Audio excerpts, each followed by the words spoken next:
आज हम लोग पढ़ेंगे किसके बारे में? 30 और 60। 30 और 60 यहाँ लिख देते हैं हम लोग 30 डिग्री और 60 डिग्री एंड 60 डिग्री हो गया। इसको हम प्रथम क्लास में सीखे थे हम लोग 45 डिग्री का कोण बनाने के लिए। अब सीखेंगे 30 डिग्री और 60 डिग्री का। 45 को बनाने के लिए हम लोग कौन त्रिभुज के इस्तेमाल किए थे? समद्विबाहु समकोण त्रिभुज। कौन त्रिभुज की? समद्विबाहु समकोण। लेकिन 30 और 60 बनाने के लिए हम लोग समबाहु त्रिभुज का काम करेंगे। किसका इस्तेमाल करेंगे? समबाहु त्रिभुज का। ABC एक समबाहु त्रिभुज लिए, ABC एक समबाहु त्रिभुज लिए। समबाहु में आपस में सभी भुजा क्या होते हैं? बराबर होता है। इसका कोण भी बराबर होता है 60 60। एग्जाम में आता भी है कि समबाहु त्रिभुज का कोण होता है कितना? 60 डिग्री। इस समबाहु त्रिभुज की बात आ ही गया है तो आपको याद रखना कि इसकी सभी भुज आपस में क्या होता है? बराबर होता है। इसका क्षेत्रफल कितना होता है? √3/4 इंटू भुजा स्क्वायर। फिर इसका परिमिति होता है, परिमिति या परिमाप 3 गुने भुजा, 3 गुने भुजा।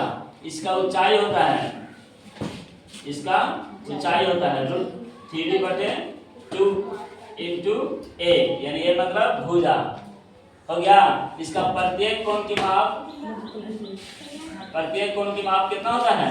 60 डिग्री होता है। इतना बात आप याद रखना, समबाहु की बात आएगा तब आता है एग्जाम में।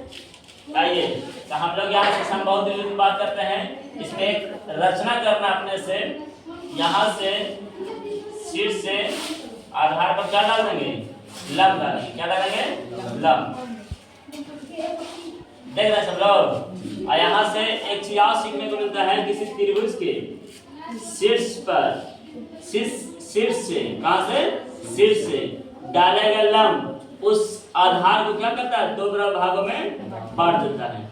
इसको हम लोग अगर x मानते हैं, इसको x मानते हैं, इसको x मानते हैं तो कितना हो जाएगा? x/2 हो जाएगा। ये हो जाएगा x/2 हो जाएगा। जैसे कि चित्र में आप देख रहे हैं, आप ये पूरा 60 था, ये वाला भाग 30 हो जाएगा, ये वाला भाग 30 हो जाएगा। ये पूरा कितना था?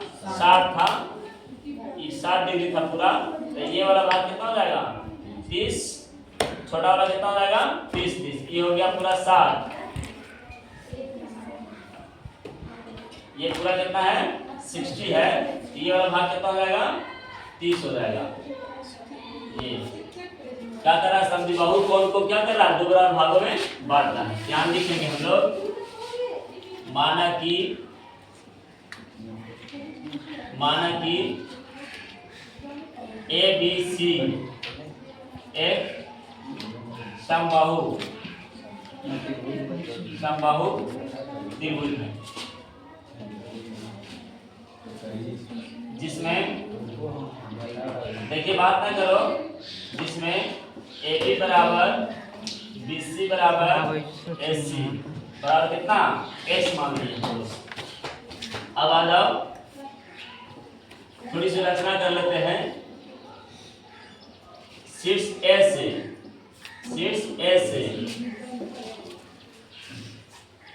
BC पर क्या खींचा?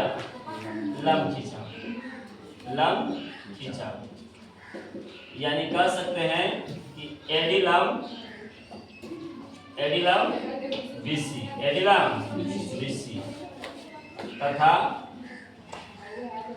BD बराबर क्या? BC बराबर x/2 हो गया। यहाँ तक है। अब हम लोग आते हैं, अब इसको, ये त्रिभुज पहला बड़ा वाला त्रिभुज ABC कौन त्रिभुज था? समबाहु त्रिभुज है।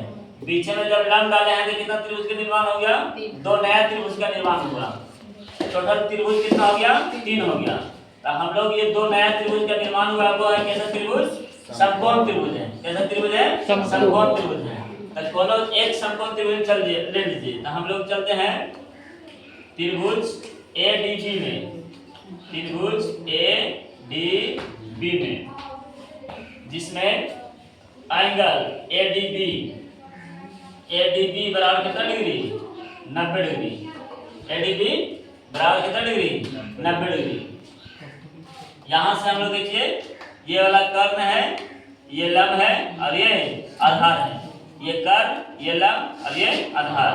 तो इस तीनों भुजाओं में एक संबंध होता है जिसको हम लोग कहते हैं पाइथागोरस प्रमेय से। तो क्या करेंगे, ए बी स्क्वायर बराबर ए डी स्क्वायर और प्लस बी डी स्क्वायर हो गया। यहाँ से देखिए कर्ण का मान कितना दिया है x, ए डी का मान नहीं मालूम, अब बी डी का मान कितना दिया है x बटे 2 का स्क्वायर। यहाँ से लिखिए x स्क्वायर बराबर ए डी स्क्वायर और प्लस x स्क्वायर बटे 4।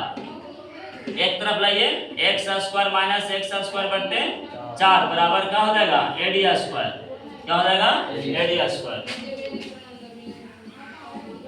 यहाँ लिख देते हैं, देखिएगा ध्यान से, जिनके जोड़ बनाएंगे तो ए डी स्क्वायर बराबर हो जाएगा 4x square minus x square